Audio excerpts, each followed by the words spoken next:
Yaşlı babasını barakaya terk eden adam hikayesi. Evlendiğinden beri evinde kalan babası yüzünden eşiyle sürekli tartışıyordu. Eşi babasını istemiyor ve onun evde bir fazlalık olduğunu düşünüyordu. Tartışmalar bazen inanılmaz boyutlara ulaşıyordu. Yine böyle bir tartışma anında eşi bütün bağları kopardı ve ya ben giderim ya da baban bu evde kalmayacak diyerek res çekti. Eşini kaybetmeyi göze alamazdı. Babası yüzünden çıkan tartışmalar dışında mutlu bir yuvası, sevdiği ve kendini seven bir eşi ve bir de çocukları vardı. Eşi için çok mücadele etmişti evliliği sırasında. Ailesini ikna etmek için çok uğraşmış ve çok sorunlarla karşılaşmıştı. Hala onu ölürcesine seviyordu. Çaresizlik içinde ne yapacağını düşündü ve kendince bir çözüm yolu buldu. Yıllar önce avcılık merakı yüzünden kendisi için yaptırdığı kulübe tipi dağ evine götürecekti babasını. Haftada bir uğrayacak ve ihtiyacı neyse karşılayacak, böylelikle eşiyle de bu tür sorunlar yaşamayacaktı.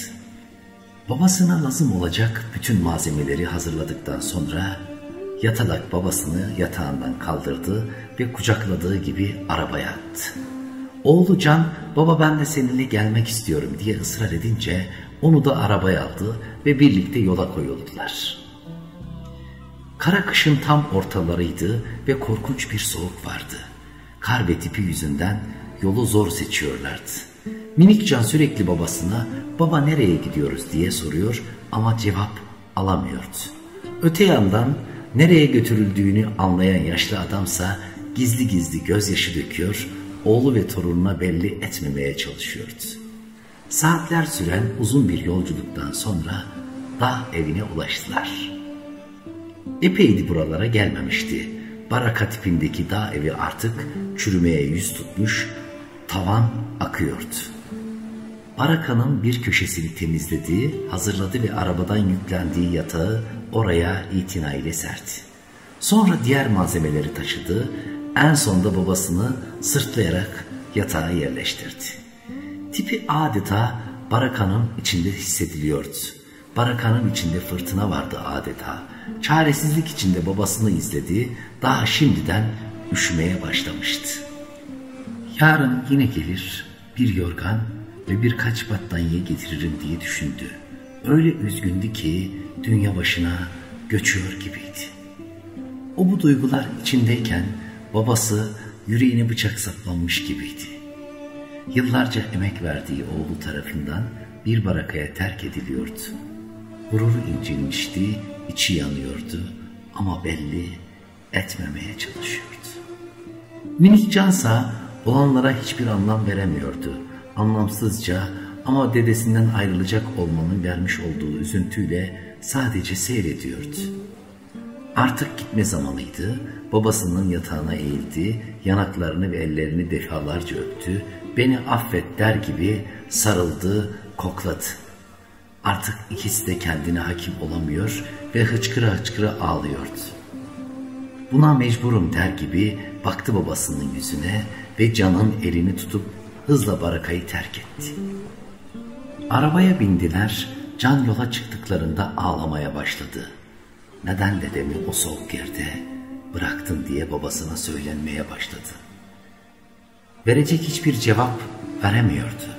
Annen böyle istiyor diyemiyordu. Can, baba sen yaşlandığında ben de seni buraya mı getireceğim diye sorunca dünyası başına yıkıldı. O sorunun yöneltilmesiyle birlikte deliler gibi geri çevirdi arabayı. Barakaya ulaştığında beni affet baba diyerek babasının boynuna sarıldı. Baba ve oğul sıkı sıkı sarılmış ve çocuklar gibi hıçkıra hıçkıra ağlıyorlardı.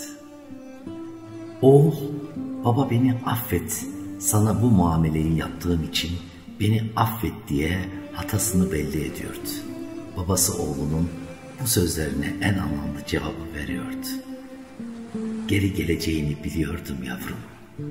Ben babamı dağ başına atmadım ki sen beni atasın, beni bu dağda bırakmayacağını biliyordum. Evet değerli dostlarım, Ne kadar anlamlı bir hikaye değil mi? Aslında ben bu hikayeyi rahmetli babamdan yıllar evvel dinlemiştim. Ama bugün bunu sizlerle paylaşırken babamın hayatta olmayışı benim yüreğimde derin bir acı. Rabbim inşallah ölmüşlerimizin ruhunu şad mekanını cennet eylesin inşallah. Sevdikleriniz, anneniz, babanız hayattaysa gidin sarılın, koklayın, elini, ayağını öpün. Toprak aldığını geri vermiyor, saygılar, sevgiler, hürmetler ederim. Kanalımıza abone değilseniz, abone olursanız da mutlu olurum. Her şey gönlünüzce olsun. Rabbime emanetsiniz.